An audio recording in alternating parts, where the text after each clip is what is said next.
RTL Soir jusqu'à 20h. On refait le monde. Bernard Poiret.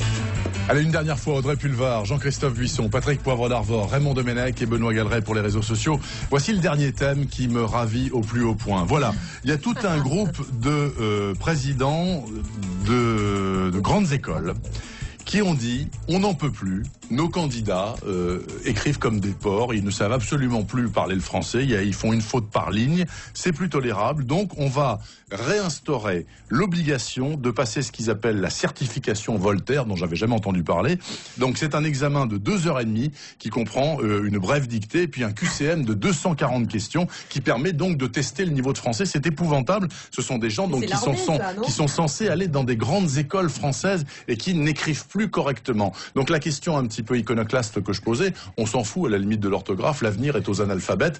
Qu'en pensent les internautes? Un vaste débat sur Internet que l'orthographe. Je vous le fais en 3 styles, 3 tweets. Il y a d'abord la position Véronique Genet, vous savez, l'actrice qui fait plein de fautes sur Twitter et répond à un internaute qui le lui reproche.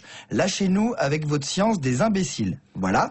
Il y a l'aspect pratique. Si vous n'aimez pas les belles lettres, eh bien vous pouvez au moins aimer le fric. C'est Thibaut qui a reçu une étude selon laquelle les fautes d'orthographe coûtent plusieurs millions d'euros par an aux entreprises. Ça fait tâche dans un communiqué, moins de ventes, moins de partenariats. Et puis il y a Bernard Pivot qui tweet sans faute bien sûr, avoir la meilleure orthographe possible, c'est montrer de l'estime pour nos amis les mots et de la politesse pour les gens qui nous lisent. Absolument. Bon, est-ce qu'il y en a un de vous quatre qui va prendre la défense des millions de Français qui ne savent plus écrire le français? Je ne sais pas. Non, mais on peut avoir vraiment de la compassion et pour des gens, il y a vraiment des gens qui ont des difficultés en orthographe, mais dès la toute petite enfance et qui n'arrivent pas, en dépit de leur volonté, d'exercice, etc., qui n'arrivent pas à maîtriser l'orthographe française. C'est une petite minorité.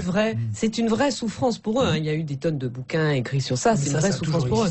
Et ça a toujours existé. Ouais. Maintenant, effectivement, l'orthographe désastreuse, je pense que beaucoup d'entre nous s'en plaignent auprès de leurs propres enfants, mais l'orthographe désastreuse des collégiens, des lycéens et dans les grandes écoles, c'est assez préoccupant, parce qu'effectivement, c'est un manque de correction, et puis c'est hyper discriminant. Quand vous êtes patron, que vous recevez des CV dont 9 sur 10 sont truffés de fautes d'orthographe et un 10e n'en a pas, je pense que vous êtes déjà plus attentif au 10e. Qu'en pensez-vous, Raymond Domenech? Moi, j'ai des tas d'amis qui ont des ados chez eux, qui font des fautes par brouette. Et puis, ils ont laissé filer. C'est-à-dire que c'est pas un problème de culture. J'ai un fils qui m'envoyait des textos. Ouais. En langage texto. Je lui dis écoute, t'es gentil, mais moi j'y comprends rien. Alors tu m'envoies et t'écris en français. Ouais. Il a fait l'effort d'écrire en français et il écrit bien. Et je veux dire, après, c'est qu'est-ce qu'on arrive à imposer? Je veux dire, quelque part, si encore une fois il y a une dérive, qui sont les responsables? Pas ceux qu'on laisse faire, c'est ceux qui n'empêchent pas qu'il y ait une dérive. Quand on voit les copies, là, et qu'au lieu de faire ce qu'on faisait à notre époque, c'est-à-dire la copie, au bout de 2 lignes, il y a 10 fautes, on barre, allez, puis tu nous refais ça, on n'en parle plus. Ouais. Je crois que c'est aussi ce modèle d'imposer aux gens, de leur apprendre aussi un apprentissage de la complexité, un apprentissage de la complexité et quelque part du respect. Parce qu'on se dit quand on écrit les responsables, pour moi c'est très clair, c'est le discours inaugural de Roland Barthes au Collège de France en 1977. Première phrase, la langue est fasciste. C'était ça. C'est-à-dire que Roland Barthes, Foucault, Bourdieu, on déconstruit, on désapprend, mais le résultat, on l'a aujourd'hui. On a désappris, on a déconstruit la langue française parce que c'était un cadre compliqué. Il fallait surtout pas que nos chers enfants fassent l'apprentissage de la complexité, que c'est la liberté totale. On écrit comme on veut, on pense comme on veut, en oubliant que, comme disait Heidegger, la langue est le siège de l'être. C'est-à-dire la langue, ce n'est pas qu'une langue, ce n'est pas qu'un outil de communication comme on voudrait nous faire croire avec les textos.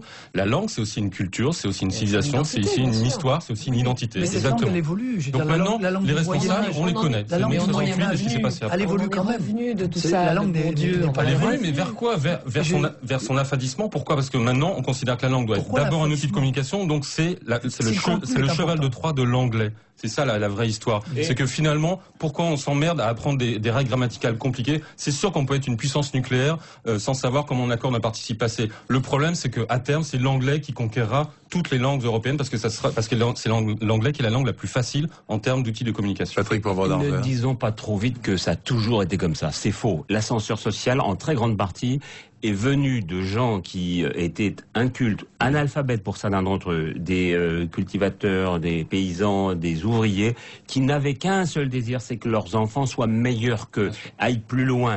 Et il y a eu ce fameux ascenseur social de la République, cet échelon qui a été extraordinairement utile pour grand nombre de gens. Lorsque vous faisiez une faute il y a une cinquantaine d'années, on vous renvoyait en effet, on vous demandait de faire 50 fois la même ligne. Aujourd'hui, c'est insupportable, ça serait déjà considéré pratiquement, il faudrait aller auprès de la halde pour se plaindre. Je crois que c'est très utile de savoir écrire bien le français parce que ça met les gens en situation de discrimination. Audrey Pulvar le disait fort justement, quand vous recevez 10 CV, qu'il y en a un qui est truffé de fautes, vous ne prenez pas le cas. Vous ne le regardez pas. Et donc ce pauvre garçon ou cette pauvre fille se tire une balle dans le pied. Donc c'est fort utile de faire cet effort, car c'est un effort en effet, mais l'effort intellectuel, après, il est formidablement dédoublé, redoublé et très utile pour tout ce qui est l'insertion dans la société. Oui, mais dans quelques années, tous les gens qui écrivent comme ça, ils seront à des postes de responsabilité. Mais ils contrôleront encore moins, ils accepteront tous les CV qui leur arrivent. À la limite, ils trouveront intriguant celui qui écrit bien en français. Et attendez, la prochaine étape est tragique. Mais la prochaine étape est tragique parce que moi, je vous trouve très optimiste finalement. Vous savez que bientôt, 45 États américains sur 50 vont supprimer l'apprentissage de l'écriture cursive. C'est-à-dire que les mômes dans ces États-là, la Californie et bien d'autres, n'auront plus à apprendre à écrire. Voilà, parce qu'ils ont des tablettes. Ils ont les tablettes qui corrigent normalement les fautes d'orthographe. Plus personne ne saura peindre. Mais alors, donc, vous parliez de l'anglais et du cheval de Troie. C'est peut-être ça la prochaine étape. Terminer.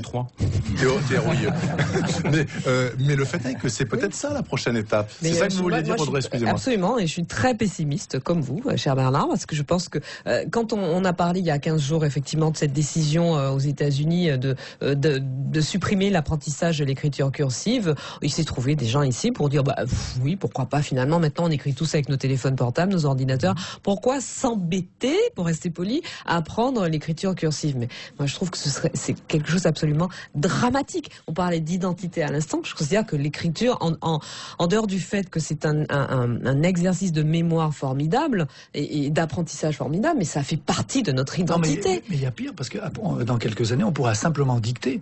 Et ça sera retranscrit directement par la machine. Mais c'est même déjà... On est foutu. Moi, je vous propose qu'on aille boire un coup parce qu'on est foutu là. C'est une façon de se présenter, une écriture. Et en effet, je suis d'accord avec Bernard Pivot, c'est une impolitesse que de ne pas savoir écrire normalement avec faire des fausses d'orthographe. Moi, je m'en fiche que le type soit hyper génial dans d'autres domaines. Je pense que c'est la moindre des politesses que d'essayer de se présenter comme on se présente. Nous, je vois certains supporters dans les stades, et ils sont alors là déloqués complètement. Il y a une espèce de relâchement général de l'individu. Ça me paraît pas indispensable. Banderole maintenant. Parfois, j'ai vu ça aussi. Ça me paraît pas indispensable. Aussi, Et je précise que dans la certification Voltaire, il y a aussi une épreuve qui consiste à être déchiffré. C'est-à-dire que le gars qui écrit même sans faute, mais on comprend rien à ce qu'il écrit tellement il écrit mal. Ça aussi, on nous l'apprenait ça à l'école, sur des trucs lignés, de faire des lignes de A, de B, etc. Sauf qui ont le droit d'écrire comme ça. Les hauts fonctionnaires, tous les rédacteurs de communiqués à la mort moelleux, là, qui sont souvent en général énarques ou autres, il faut en voir. On en lit des très très très spéciaux, des vraiment très bizarres, et il n'est qu'à voir, ne serait-ce que les déclarations fiscales qu'on reçoit ou même les allocations familiales dont on parle, etc. Comment les gens peuvent réussir à comprendre quoi que ce soit dans ce jargon administratif qui est certainement écrit peut-être en bon français, en tout cas sans faute d'orthographe, mais dans une langue qui n'est pas une langue, qui est une espèce Donc vous êtes pour la simplification. C'est une nouvelle langue. C'est une nouvelle langue. Une fluidification, mais pas un relâchement sur le mot, sur le vocabulaire. Moi, ma langue, c'est ma patrie, disait Claude Nougaro. Ah oui, c'est vrai. Il disait ça, le Toulousain. Il disait ça.